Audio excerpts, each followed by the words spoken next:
Asqad Muxtor 1920-yil 23-dekabrda Farg'ona shahrida ishchi oilasida tug'ilgan.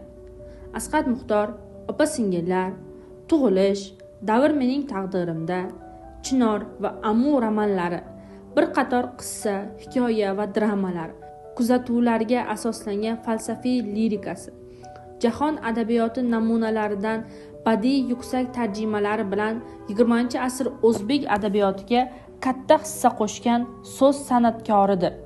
Dastlabki dostoni bizning avlodlar Buxoro mehnatkashlarining o'tmish hayoti haqida hikoya qiladi.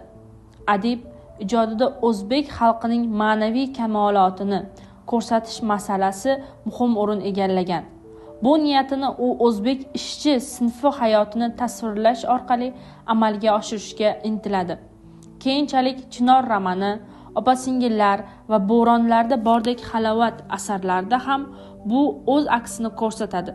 99 miniatyura, she'rlar va sirli nido va boshqa kitoblariga kirgan nazmlari bilan o'zbek poeziyasining boy imkoniyatlarini namoyish qildi.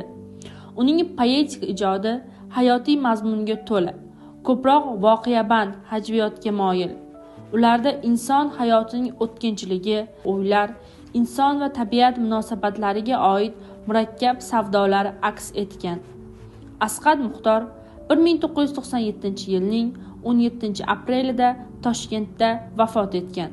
Shu yil atoqli shoir, nosir va dramaturg Asqad Muxtor tavalludining 105 yilligi keng miqyosda nishonlandi.